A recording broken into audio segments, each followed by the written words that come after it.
Bharat Ratna doctor Bhimrao Ambedkar को कोटि कोटि नमन। ये कार्यक्रम डॉक्टर भीमराव अंबेडकर के जीवन पर आधारित है, जहां भारत की जनता के प्रति उनके योगदानों को पूरी सजगता से चित्रित और रेखांकित करने का प्रयास है। कार्यक्रम में दिखाई गई घटनाएं लब्ध प्रतिष्ठ पुस्तकों से ली गई हैं। इस कार्यक्रम के जरिए चैनल की ओर से एक विश्वसनीय, सजग और सकारात्मक प्रयास है कि डॉक्टर बाबा साहेब भीमराव अंबेडकर के जीवन की संघर्ष यात्रा एवं गौरव गाथा पूरे आदर के साथ घर घर पहुंचे और उनके योगदानों से सभी संपूर्णता में परिचित और आह्लादित हों।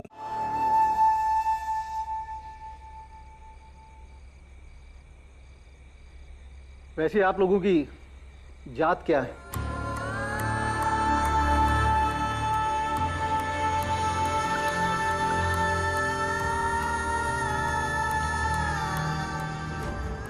इस हॉस्पिटल में आपकी जात डॉक्टर की है और हमारी जात बीमार की है। अंग्रेजी फौज से रिटायर्ड सूबेदार हूँ।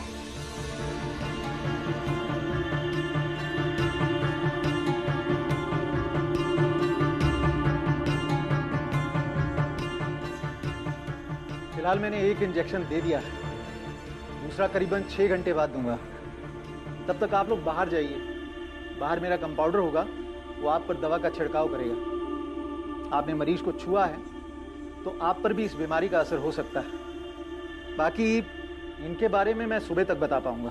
दीदी ठीक हो जाएगी ना डॉक्टर साहब? मैंने कहा ना, मैं सुबह तक बता पाऊंगा। डॉक्टर साहब, मेरी बेटी को बचाइए।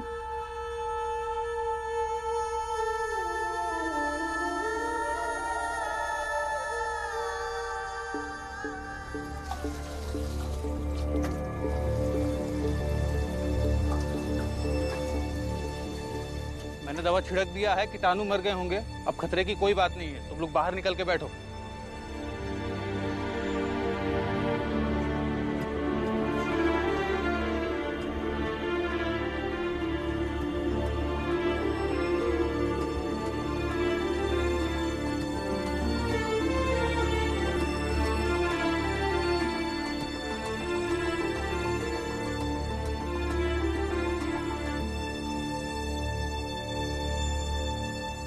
सेठ जी, इस कप्तान का दिमाग खराब हो गया है।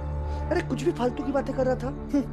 सोचिएगा कभी आप दोनों कि जब आप राम जी के सामने उनके बेटे भीम को तरह तरह से परेशान करते हैं तो उस बाप पर क्या बीतती होगी। मैं यहाँ अपने बेटे के बारे में पता करने आया हूँ और ये कह रहा है राम जी के बारे में सोचो। अरे हमें क्या जरूरत पड़ी है राम जी के बारे में सोचने की? हम हैं बड़ी जाति के लोग, हम क्यों सोचेंगे छोटे लोगों के बारे में? सही कह रहे सेठ जी। अरे हम पैदा ही हुए हैं उन पर मर्जी चलाने के लिए, और वो पैदा हुए हैं हमारी मर्जी सहने के लिए। वही तो, लेकिन ये बात इस कप्तान को कौन समझाए? एक बार ये मेरे बेटे का पता करके बता दे बस। बताएगा सेठ जी, बताएगा। जरा सोचिए, ये कप्तान जब हमारे मोहल्ले में जाएगा और इसे प्यास लगेगी तो ये पानी पीने के लिए राम जी सकपाल के घर नहीं जाएगा, आपके ही दरवाजे आएगा। और पानी का तो कर चुकाना पड़ेगा ना सेठ जी। चलो। पापा, दीदी ठीक हो जाएगी ना? दूसरा इंजेक्शन लगते ही दीदी ठीक हो जाएगी।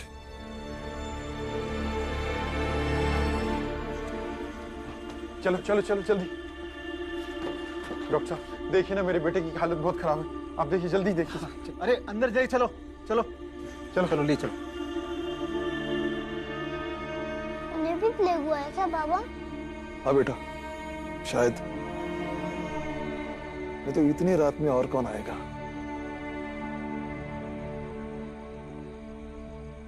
पता है ना कौन सी जात के हो तुम लोग, तो फिर बीच में क्यों बैठे हो? जाकर बाहर खड़े रहो। घूर क्यों रहे हो? आदमी पहचानता हूं मैं। देखो वो जो आए हैं ना, बहुत बड़े लोग हैं। अगर तुम्हें यहां बैठे देखेंगे तो चिल्लाएंगे। अब फटाफट जाओ, चलो।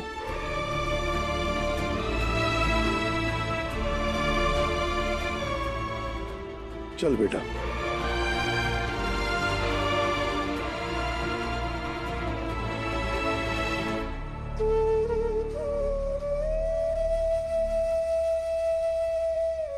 इंसानियत नाम की कोई चीज ही नहीं है, सिर्फ जात जात और जात।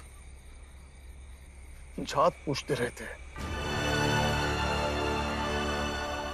मैं कभी समझ नहीं पाया कि एक इंसान दूसरे इंसान से चेहरा रूप से अलग हो सकता है, लेकिन उसकी शारीरिक रचना एक सी होती है। तो फिर ये भेदभाव क्यों, किस लिए?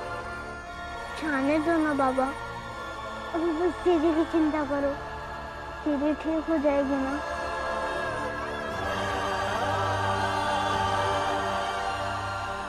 हाँ बेटा, ठीक हो जाएगी, तुम चिंता मत करना, उससे कुछ नहीं होगा। हो तो चुका है बाबा, माधुरी दीदी की तरह वो भी तो अब विधवा हो गई है।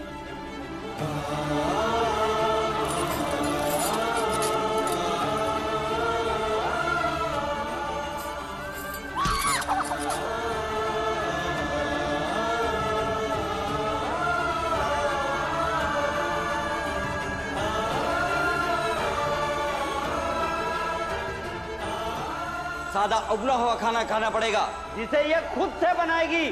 हम दीदी के बाल तो नहीं काटेंगे ना,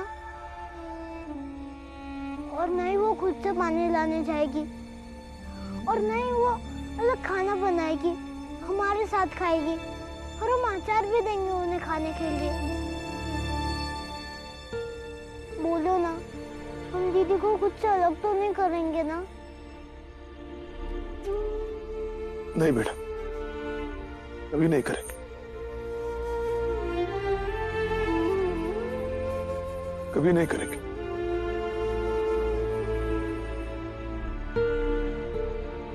लेकिन भीम पति के बिना अकेली हो चुकी है, उसका जीना मुश्किल हो जाएगा। ऐसे कैसे जीना मुश्किल हो जाएगा? आप, मैं, आई, मंजुला दीदी, आनंद भैया, बाला भैया, बुआ, सब लोग मिलकर दीदी की जिंदगी को आसान करेंगे। बस पहले वो ठीक हो जाए, हम दीदी को घर ले चलेंगे। हाँ बेटा,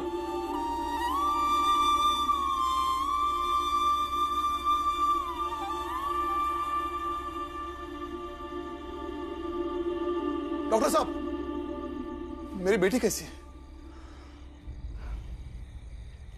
देखिए, हम चाहकर भी आपकी बेटी को नहीं बचा सकते। आप ऐसा क्यों कह रहे हैं? इस वक्त आप एकमात्र उम्मीद है हमारी। वो तो ठीक है, लेकिन हम पर भी दबाव होता है, हमें भी जवाब देना होता है।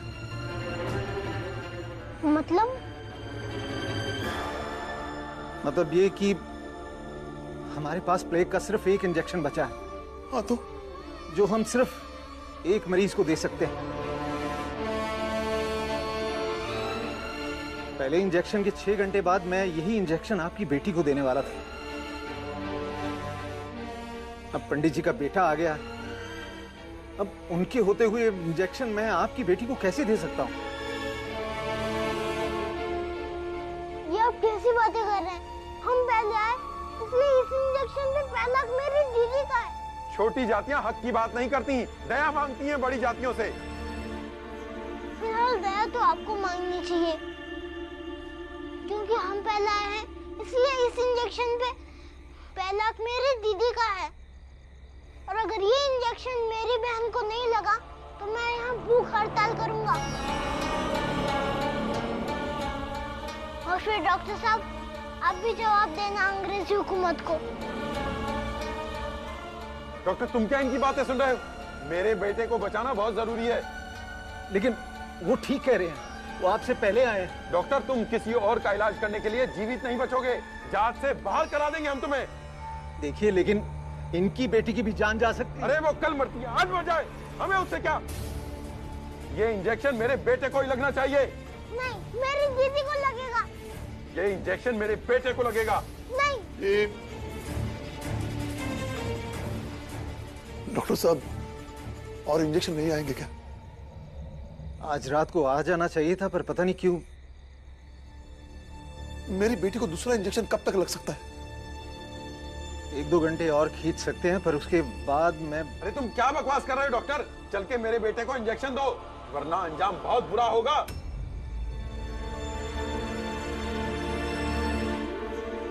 डॉक्टर साहब, इनके बेटे को इंजेक्शन लगा दीजिए, तब तक हम इंतजार करते हैं। बाबा ये आप क्या कर रहे हैं? भीम, दवा देना इनके हाथ में है, जिंदगी और मौत नहीं। अगर गंगा की किस्मत में जीना लिखा होगा तो उससे ये अधिकार कोई नहीं छीन सकता। और फिर दीदी के पास अभी 2 घंटे बाकी है। अगर इनके बेटे को तुरंत इंजेक्शन नहीं दिया तो वो ठीक नहीं होगा।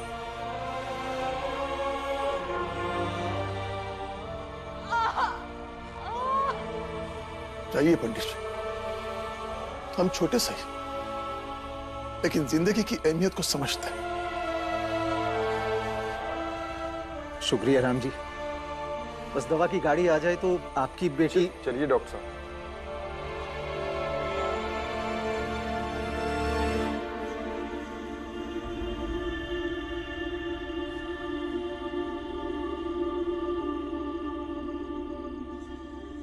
बाबा इंजेक्शंस कब आएंगी? दवा आई क्या? नहीं डॉक्टर साहब, अब तक तो नहीं आई। भरोसा रखिए।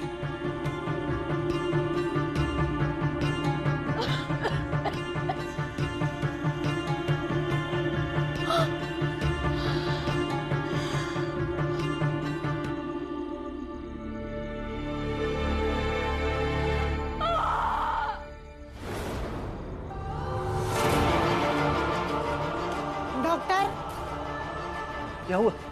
डॉक्टर पेशेंट की हालत बहुत खराब होती जा रही है। ये दवा की गाड़ी क्यों नहीं आई? कहीं रास्ते में दुर्घटनाग्रस्त तो ना हो? डॉक्टर सब कुछ कीजिए। देखिए इनके पास वक्त बहुत कम बचा है, अगर इंजेक्शन नहीं दिया गया तो कुछ भी हो सकता है। डॉक्टर साहब, डॉक्टर साहब,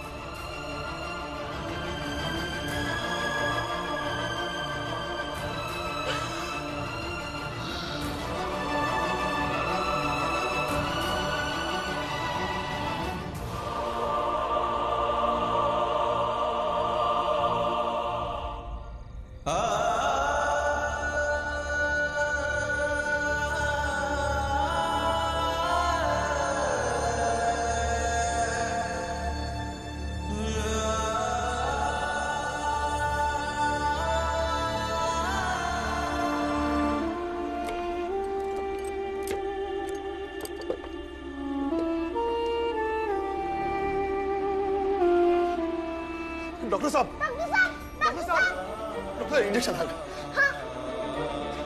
वॉर्ड बॉय, जल्दी से दवा का डिब्बा लेके अंदर आओ। जी।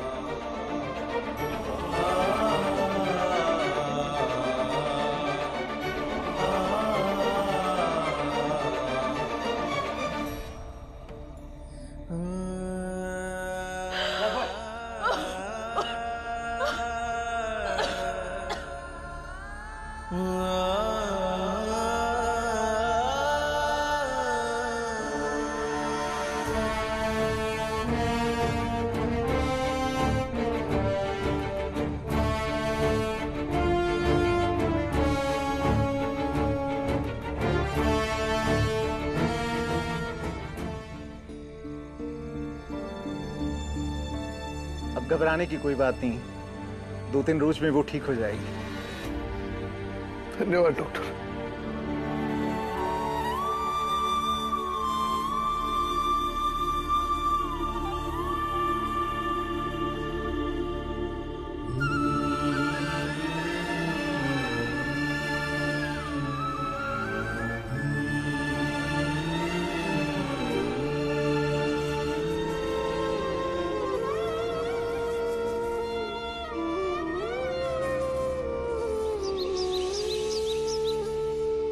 कबीर ना जर्जरी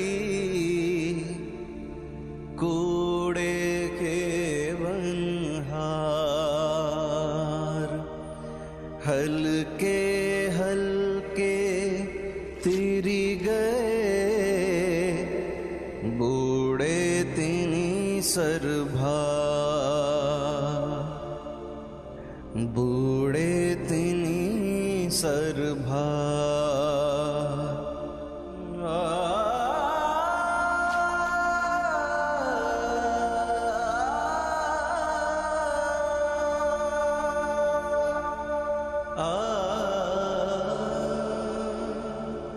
कबीर सीप समंद की रटे पियास पियास, समुदहि तिनका करी गिने स्वाति बूंद की आस, स्वाति बूंद की आस।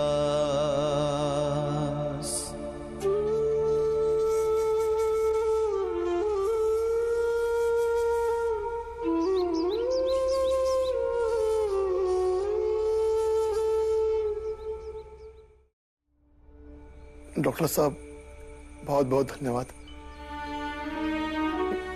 अगर आप ना होते तो शायद मेरी बेटी बच ना पाती। धन्यवाद तो मुझे आपका करना चाहिए राम जी। आप ही की वजह से मैं एक बहुत बड़ी गलती करने से बच गया। आपका दिल वाकई बहुत बड़ा है।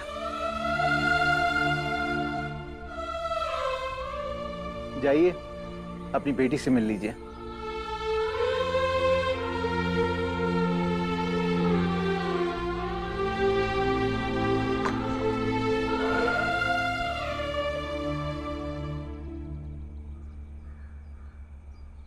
बेटा रो क्यों रही हो? सब ठीक हो जाएगा। बाबा इस बीमारी से मर क्यों नहीं गई? बेटा तुम्हारा दुख बहुत बड़ा है और तुम्हारा दुख कोई बांट नहीं सकता, लेकिन जब दुख बड़ा होता है ना तो उससे निकलने के लिए हमेशा वर्तमान और भविष्य की जिम्मेदारियों को भी सोचना पड़ता है ना। तुम्हारे दो छोटे छोटे बच्चे हैं, उनका भी ख्याल रखना है ना। हाँ?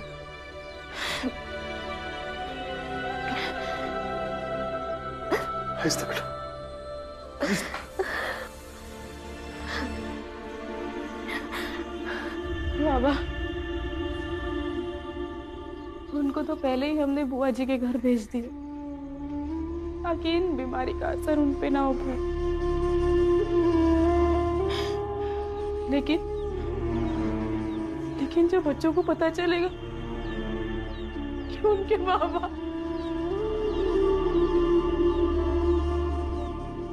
दीदी, जब आपने पहले ही उन्हें सुरक्षित जगह भेज दिया है और वहाँ उनका ख्याल रखने के लिए बहुत से लोग हैं, और फिर तुलसा दीदी भी तो वहाँ पर है ना, इसलिए आप हमारे साथ घर चलिए। बाबा दीदी हमारे साथ हमारे घर चलेंगी, अपने ससुराल नहीं। हमारे साथ रहेंगी तो हम इन्हें हिम्मत देंगे, नहीं तो इनकी सास सिर्फ इन्हें कोसेंगी और इनका दुख और बढ़ाएंगी।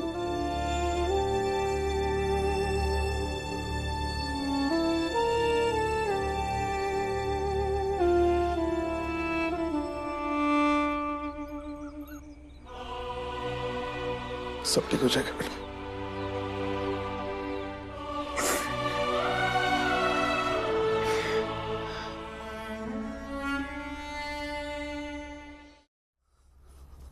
सेठ जी, हमारे गांव में भी प्लेग आ गया। क्या बात कर रहा है?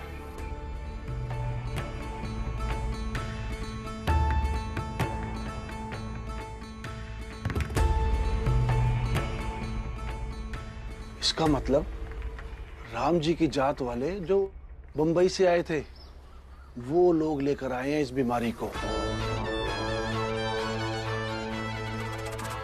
उनमें से कितने मरे? अरे सेठ जी, उनमें से तो कोई नहीं मरा। हमारे जात के एक आदमी को प्लेग हो गया, वो अंबेडकर गुरुजी है ना, उनके मोहल्ले में। चल चल चल चल चल, आइए आइए।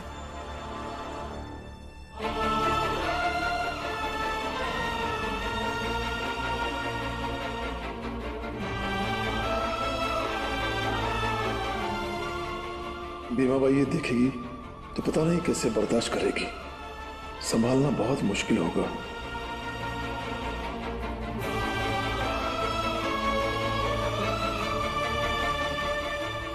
ना जाने अब मेरी दीदी की जिंदगी ऐसे समाज में कैसे गुजरेगी।